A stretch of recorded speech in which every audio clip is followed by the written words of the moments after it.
Hello, my dear students and learner. Today we are going to start the second chapter of History, class 9, that is the Socialism in Europe and the Russian Revolution. Socialism in Europe means इस chapter में हम पढ़ेंगे कि कैसे समाजवाद European countries में आया है ना, और रशियन रेवोल्यूशन मतलब रशिया में क्या क्रांति हुई, तो उसके बारे में हम इस चैप्टर में पढ़ेंगे। ठीक है। Topic that we are going to study in this chapters are the age of social change, that is the liberals, radicals and conservatives, industrial and social changes. देखिए, तो जो सोशल चेंजेस थे जिसमें लिबरल और रेडिकल और conservatism थे, उसके बारे में हम इस चैप्टर में पढ़ेंगे। इंडस्ट्री और सोशल चेंजेस में क्या हुआ, मतलब औद्योगिक और सोशल यानी कि सामाजिक क्या परिवर्तन आया। औद्योगिक मीन्स इंडस्ट्रियल, है ना। सोशलिज्म इन यूरोप, तो Robert Owen, Louis Blanc, Karl Marx and Friedrich Engels, तो ये कुछ फिलोसोफर थे जिनका बहुत इम्पोर्टेंट रोल रहा रशियन रेवोल्यूशन में, और ये सपोर्टर थे सोशलिज्म के। पढ़ेंगे हम इसमें सोशल डेमोक्रेटिक पार्टी के बारे में, labour party in Britain and socialist party, और इकनॉमी एंड सोसाइटी में क्या चेंजेस आए, सोशलिज्म कैसे इवॉल्व हुआ रशिया में, मतलब जो Russian socialist democratic labour party का कैसे आना हुआ, बोल्शेविक और मेंशेविक ये दो बड़े ग्रुप थे रशिया के, इनका कैसे डिवीजन हुआ, 1905 का क्या रेवोल्यूशन था, ब्लडी संडे एक इंसिडेंट, एक घटना थी जो कि सेंट पीटर्सबर्ग पे हुई थी। और आगे बढ़ते हुए इस चैप्टर में हम first world war, Russian empire and some more topics के बारे में स्टडी करेंगे। स्टार्ट करते हैं इस चैप्टर का introduction. This lesson throws light on the coming of socialism in Europe. देखिए, ये चैप्टर हमें बताएगा कि कैसे समाजवाद की जो प्रथा थी वो यूरोपियन कंट्रीज़ में आई थी, कैसे यूरोप में आई थी, है ना। Dramatic events that force the ruling monarch Tsar Nicholas second to give up the power. देखिए, सार निकलस जो सेकेंड थे, है ना, वो मोनार्क थे, it means that he was the king. तो उस समय वो वहाँ के इतना बड़ा जो साम्राज्य था, एम्पायर था, जो रशियन एम्पायर था, उसके किंग थे वो, है ना, सार निकलस सेकंड। तो किन परिस्थितियों में आकर सार निकलस सेकंड ने अपना जो पावर था उसको गिव अप किया, है ना। तो क्या आइडियल्स थे सोशलिज्म के जो रशिया में, जिसकी वजह से रशिया में क्रांति आई, और जो रशियन जो पूरी एक यूरोपियन कंट्री है ना, वो समाजवाद में परिवर्तित हुई, है ना। पहले वहाँ पर राजा का राज्य चलता था, लेकिन वो अब डेमोक्रेटिक कंट्री में कन्वर्ट हो गई। In the previous chapter you read about the powerful ideas of freedom, equality that circulated in Europe after the French Revolution। Previous chapter में हमने ये पढ़ा था जो फ्रीडम जैसे बड़े आइडियाज़ हैं, जो पावरफुल आइडियाज़ हैं, जैसे कि इक्वालिटी भी उनमें से एक बड़ा आइडिया है। तो इस प्रकार के जो आइडियल्स थे वो कैसे यूरोपियन कंट्रीज़ में फ्रेंच रेवोल्यूशन के बाद सर्कुलेट हुए थे, यानी कि जो फ्रांस में क्रांति हुई थी, उस क्रांति के बाद जो आइडियाज़ थे फ्रीडम और इक्वालिटी के, वो यूरोपियन कंट्री में सर्कुलेट होना स्टार्ट हुए। France revolution open up the possibility of creating a dramatic change in the way in which the society was structure. देखिए, ऐसा जो रशियन रेवोल्यूशन हुआ था, तो रशियन रेवोल्यूशन की ही वजह से सोसाइटी का जो स्ट्रक्चर था, जो राजशाही चलती थी, वो जो मोनार्क चलता था सिस्टम, है ना, तो वो पूरा सिस्टम जो चेंज आया सोसाइटी में, हम ये कह सकते हैं कि वो फ्रेंच रेवोल्यूशन की वजह से ही आया।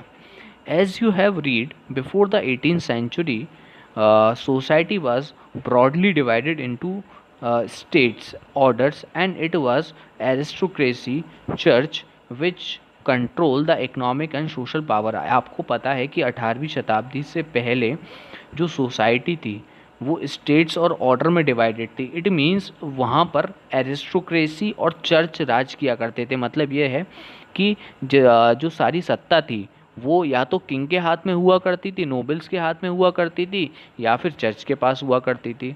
और चर्च, नोबल्स और किंग मिलके ही सारी इकोनॉमिक और सोशल पावर को सोसाइटी की कंट्रोल किया करते थे।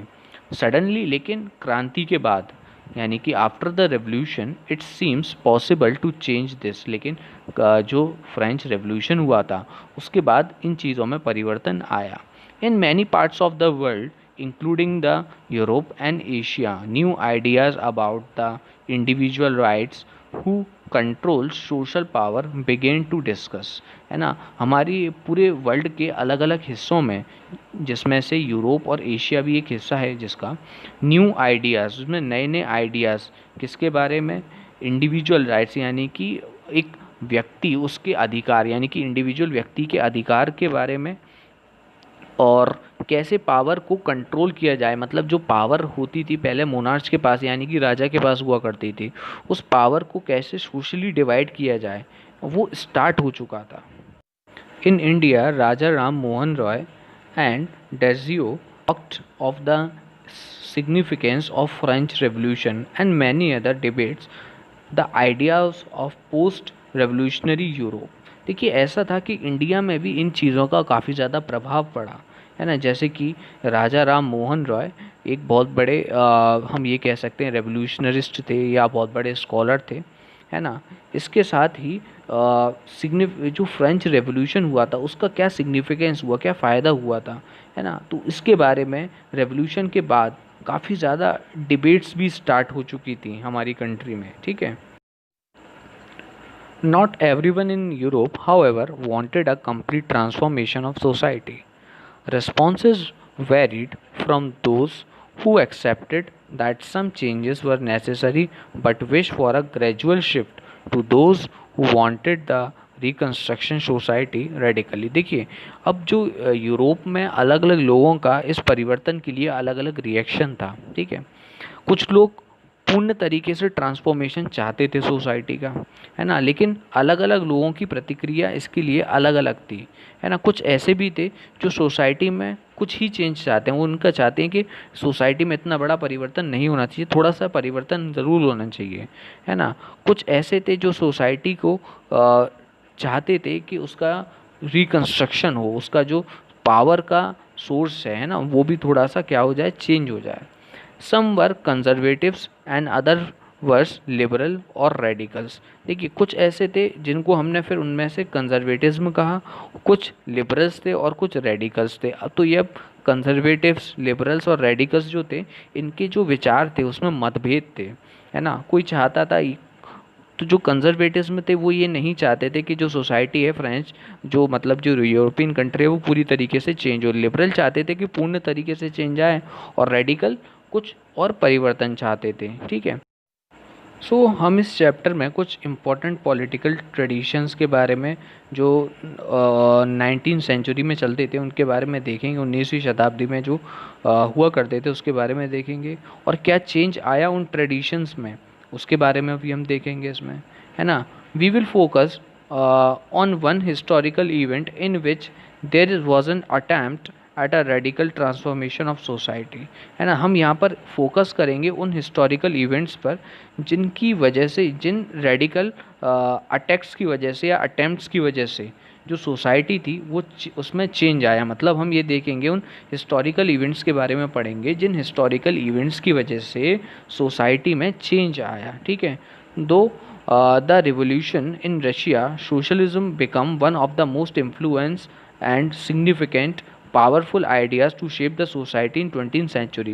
देखिए 19वीं शताब्दी का के समय के बारे में बात कर रहे वाले हैं, कुछ घटनाओं के बारे में बात करेंगे जिसकी वजह से जो रशियन रेवोल्यूशन था वो हुआ, है ना। जो रशिया में क्रांति थी वो आई, है ना। सोशलिज्म एक बहुत इम्पॉर्टेंट यानी कि सिग्निफिकेंट और पावरफुल आइडिया था जिसने 20वीं शताब्दी यानी कि 20वीं सेंचुरी में सोसाइटी को शेप दिया, जिसकी वजह से जो 20वीं सेंचुरी है उसमें सोशलिज़म के बारे में लोगों को पता चला, और सोशलिज़म का जो आइडिया था बहुत रेवोल्यूशन की वजह से, रशियन रेवोल्यूशन की वजह से यूरोपियन कंट्रीज़ में बहुत अच्छे से spread, not only in the European country but all around the world spread होना स्टार्ट हुआ। Okay, now the next topic is liberal radicals and conservatism. तो ये सबसे पहला जो टॉपिक है हमारे चैप्टर का वो है लिबरल्स कौन थे, रेडिकल्स कौन थे और कंजर्वेटिज्म कौन थे। तो जैसा कि मैंने बताया लास्ट चैप्टर में हमने फ्रेंच रेवोल्यूशन के बारे में पढ़ा था। तो फ्रांस की जो क्रांति थी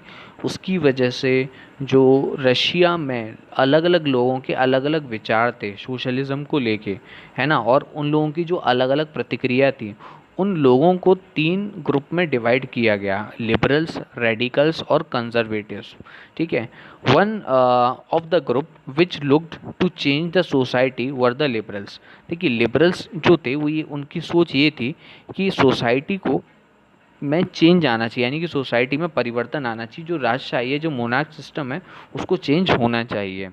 लिबरल वांटेड अ नेशन, है ना, which tolerated all religions. We should remember that at this time European state usually discriminated in terms of its religion. देखिए ऐसा था, जो लिबरल्स थे उनकी सोच ये थी कि सोसाइटी में परिवर्तन आना चाहिए और ऐसी सोसाइटी होनी चाहिए, एक ऐसा राष्ट्र का निर्माण होना चाहिए जिसमें सभी रिलीजन को बराबर का दर्जा दिया जाए, यानी कि सभी धर्मों को बराबर का दर्जा दिया जाए। ठीक है। लेकिन ये वो समय था यूरोप में जहाँ पर सिर्फ एक डिस्क्रिमिनेशन होता था रिलीजन को लेके, क्योंकि जो रिलीजन था उस समय वो क्रिश्चियनिटी को ही फॉलो करता था। ठीक है। तो डिस्क्रिमिनेशन का दौर था यूरोपियन कंट्रीज़ में उस समय। ठीक है। लेकिन जो लिबरल्स थे वो चाहते थे कि परिवर्तन आना चाहिए और यूरोपियन कंट्रीज़ को सभी धर्मों को अपनाना चाहिए। ठीक है। जैसा कि मैंने बताया कि जो यूरोपियन कंट्रीज़ थी वो फेवर करती थी अलग अलग रिलीजन को, एक रिलीजन को फॉलो करती थी या किसी दूसरे रिलीजन को फेवर किया करती थी। Britain favour the church of England, जो ब्रिटेन था वो इंग्लैंड के चर्च को फेवर किया करता था। ऑस्ट्रिया भी यही करा करता था, है ना। स्पेन जो था वो कैथोलिक चर्च को फेवर किया करता था। तो इस प्रकार से जो यूरोपियन कंट्रीज़ थी उसमें कहीं चर्च और कहीं कैथोलिक चर्च, इस प्रकार से फेवरिज्म किया जाता था। ठीक है। Liberal also oppose the uncontrol power of dynastic ruler. देखिए जो लिबरल्स थे उन्होंने अपोज किया, किस चीज़ के लिए अपोज किया, जो राजशाही चलती थी। राजशाही में क्या होता था, जो राजा होता था उसके बाद सेम डायनेस्टी का, सेम वंश का, है ना, जो अगला क्या कहते हैं रूलर आता था वो उसी सेम डायनेस्टी से आता था। ठीक है। तो इस अनकंट्रोल पावर के लिए जो लिबरल्स थे उन्होंने अपोज किया। They wanted to safeguard the right of individual against government. They argued for representative elective parliamentary government subject to law interpreted by well trained judiciary and that was independent of ruler and official. देखिए यहाँ पर जो हम बात कर रहे हैं यहाँ पर किसकी, लिबरल्स की। तो लिबरल्स का क्या आइडियाज़ थे, लिबरल्स की क्या मांग थी। लिबरल चाहते थे कि इंडिविजुअल के जो अधिकार हैं, है ना, मतलब जो हर व्यक्ति के अधिकार कुछ ना कुछ यहाँ पर होने चाहिए और उनको सेव किया जाना चाहिए, किसके द्वारा, गवर्नमेंट के द्वारा, है ना। उनका ये मानना था कि इलेक्टेड पार्लियामेंट्री गवर्नमेंट होना चाहिए, है ना, जिसमें उसके वेल डिफाइंड लॉ हो, है ना, जुडिशरी सिस्टम हो, है ना, और जो जुडिशरी सिस्टम है वो रूलर और ऑफिशियल्स से स्वतंत्र होके अपना डिसीजन भी ले सके। तो इस प्रकार से जो लिबरल्स थे वो डेमोक्रेसी में बिलीव करते थे पूरी तरीके से। However they were not Democrats, लेकिन वो डेमोक्रेट्स नहीं थे। They do not believe in universal adult franchise. देखिए डेमोक्रेसी का जो सबसे इम्पॉर्टेंट नियम, यानी कि सबसे जो इम्पॉर्टेंट कैरेक्टरिस्टिक होता है वो ये होता है कि universal adult franchise means every person who have attend a particular age, that is 18 और 21, है ना, so he must have the right to vote. तो हर व्यक्ति को, हर सिटीज़न को वोटिंग का अधिकार होना चाहिए।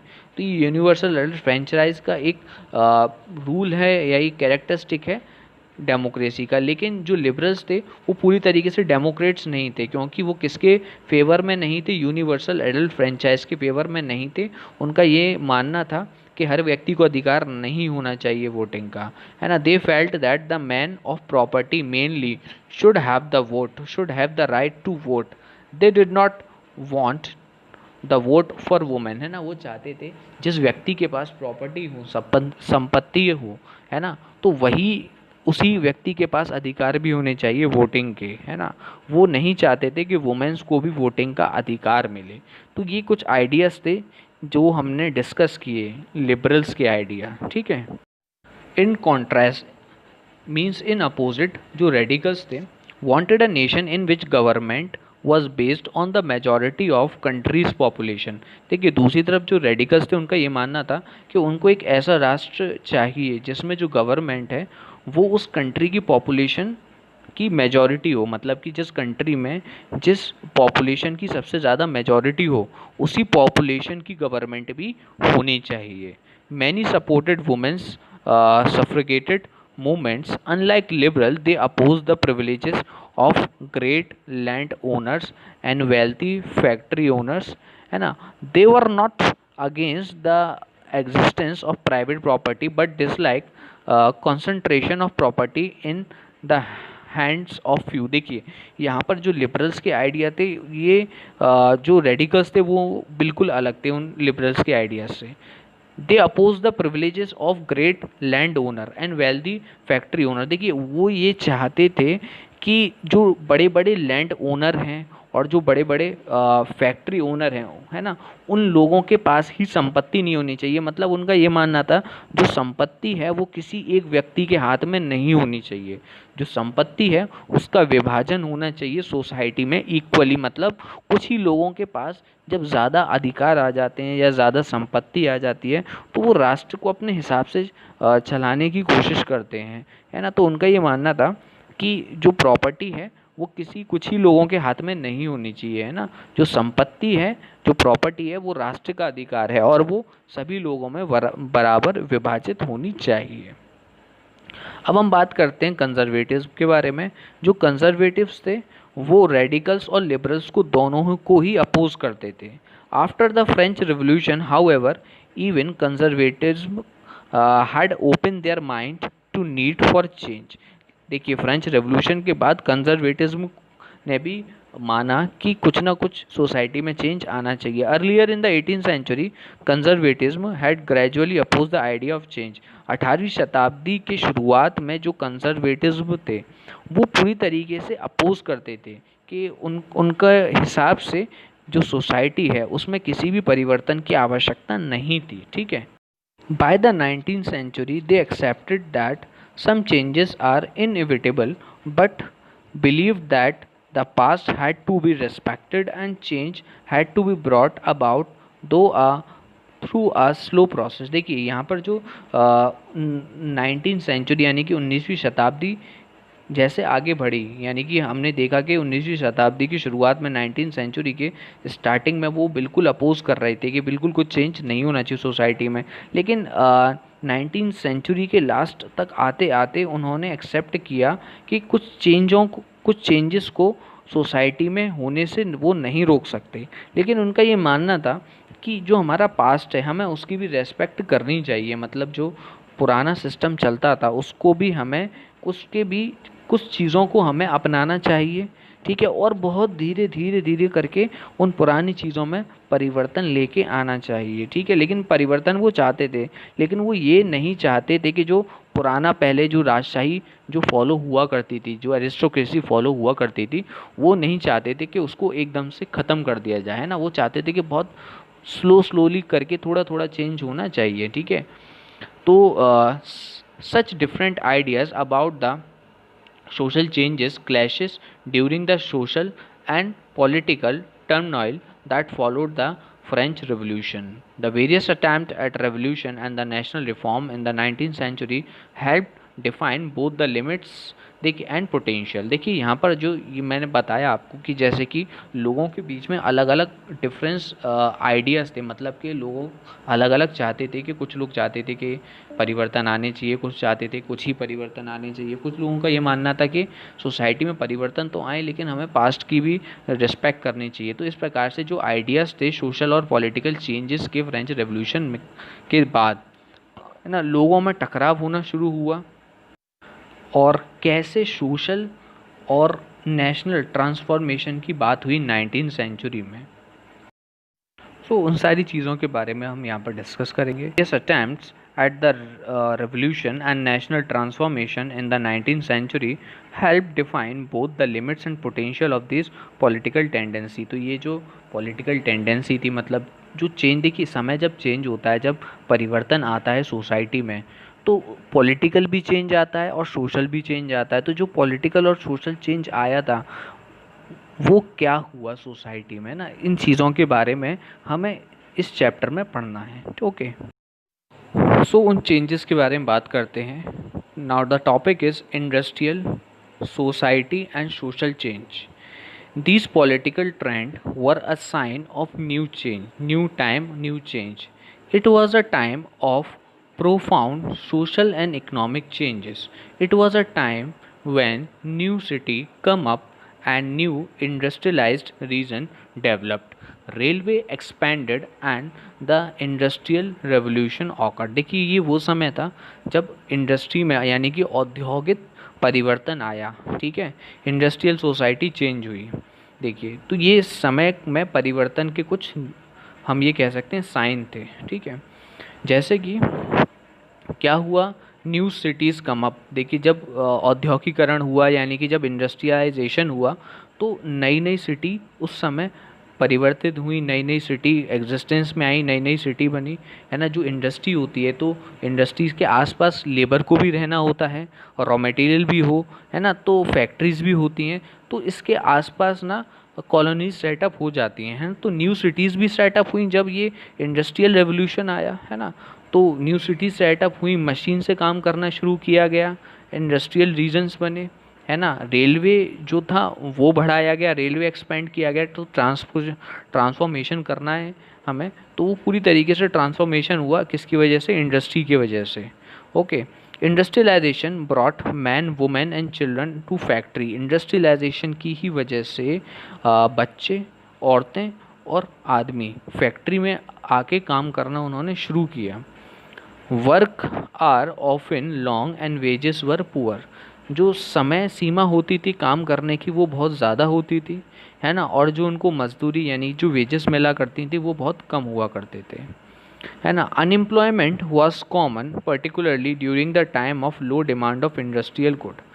अनएम्प्लॉयमेंट यानी बेरोज़गारी बहुत ज़्यादा थी उस समय जब इंडस्ट्रियल गुड की, जो इंडस्ट्रीज से बनने वाला जो सामान हुआ करता था, मशीनों से बनने वाला जो सामान हुआ करता था, उस सामान की जो मांग थी बहुत कम थी, डिमांड बहुत कम थी, तो उस समय बेरोज़गारी भी बहुत ज़्यादा थी। Housing and sanitation were problem since town were growing rapidly. देखिए रहने की जगह, सैनिटेशन, है ना, साफ़ सफाई, है ना, तो ये सारी जो दिक्कतें थी वो बढ़ने लगी क्योंकि जो टाउन थे वो भी बढ़ते जा रहे थे, उनका भी एक्सपेंशन हो रहा था। Liberals radicals search the solution of these issue. Liberals की विचारधारा फॉलो करते थे और जो लोग रेडिकल्स की विचारधारा फॉलो किया करते थे, है ना, वो लोग भी कुछ इन इश्यूज़ के बारे में, इन समस्याओं का जो समाधान था वो सोचने में लग गए। So here on the screen you can see this painting of labours in London during the mid of 19th century, in 1861 exactly we can say that. Almost all industries were the properties of individual। तो लगभग सभी जो industries थी वो किसी ना किसी individual की ही प्रॉपर्टी थी, है ना। Liberals and radicals themselves were often properties owner and employers. और उसमें से कुछ प्रॉपर्टीज़ के जो ओनर थे वो लिबरल और रेडिकल्स ही थे उस समय, है ना। और कुछ जो प्रॉपर्टीज़ थी वो लिबरल्स और रेडिकल्स की ही थी, एम्प्लॉयर थे वो या फिर वो ओनर थे, ठीक है। Having made their wealth through the trade and industrial venture. तो उन्होंने जो अपनी वेल्थ थी, जो संपत्ति थी, वो ट्रेड यानी कि व्यापार से या इंडस्ट्रियल प्रोडक्शन के थ्रू ही उन्होंने अर्न की थी। तो दे felt that such effort should be encourage. तो उनको ये लगता था कि उनकी जो संपत्ति है या जो ट्रेड है उसको बढ़ाना चाहिए, उसको एनकरेज करना चाहिए, क्योंकि अगर देखिए ज़्यादा प्रोडक्शन होगा, ज़्यादा इंडस्ट्रियल ग्रोथ होगी तो उससे फ़ायदा सिर्फ ओनर्स को नहीं मिलता, उससे फ़ायदा किसको भी मिलता है, फैक्ट्री वर्कर को, यानी कि पूरी इकनॉमी के जो वर्कफोर्स है, जो काम करने वाला वर्ग है, उसको भी इस चीज़ का फ़ायदा मिलेगा। पूरी इकनॉमी हेल्दी होगी, ज़्यादा अर्न करेगा व्यक्ति तो, है ना, तो वो हेल्दी भी होगा, है ना, और वो शिक्षा का भी उसको अधिकार मिल सकता है। यानी कि उनका ये मानना था कि अगर वो ट्रेड और इंडस्ट्रियल वेंचर्स को अगर सपोर्ट करें तो ज़्यादा से ज़्यादा वो वेल्थ कमा सकते हैं, यानी कि प्रॉपर्टीज़ को अर्न कर सकते हैं, जिससे अंत में पूरी इकनॉमी का ही फ़ायदा होगा, ठीक है। सिटीजन्स को एजुकेशन मिलेगी, सिटीजन हेल्दी होंगे। Opposed to the privileged, the old aristocracy had by birth, they firmly believed in the values of individual effort, labor and enterprise. देखिए यहाँ पर क्या था कि जो पुरानी एरिस्टोक्रेसी थी, यानी कि जो पुरानी जो सत्ता थी, पुराना जो नियम था वो ये था कि लोगों को जन्म के साथ ही कुछ अधिकार मिलते थे और जन्म के साथ ही उनको प्रॉपर्टी मिलती थी, क्योंकि उनके पूर्वजों के पास भी प्रॉपर्टी थी, है ना। तो जो रेडिकल्स थे और जो लिबरल्स थे वो इन आइडियाज़ को अब बिल्कुल भी सपोर्ट नहीं करते थे। उनका ये मानना था कि इंडिविजुअल अपने एफर्ट्स यानी कि अपनी क्षमताओं से, अपने हार्डवर्क से, है ना, वो व्यक्ति आगे बढ़ सकता है, ज़्यादा अर्न कर सकता है, वो वेल्थ क्रिएट कर सकता है।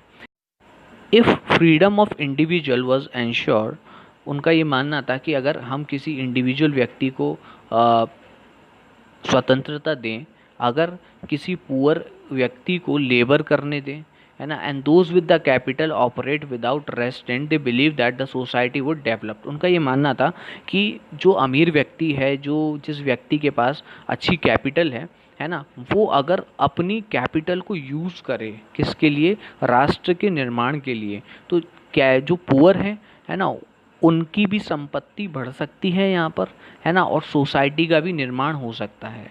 Many working man and women who want changes in the world rely around liberals and radical groups and parties in the early 19th century। तो ज़्यादातर जो पुरुष और महिलाएं ना दुनिया में परिवर्तन चाहते थे, है ना, वो लिबरल्स और रेडिकल्स ग्रुप को ज्वाइन करना उन्होंने शुरू किया, है ना, और उन्होंने पार्टी बनाई अपनी 19वीं शताब्दी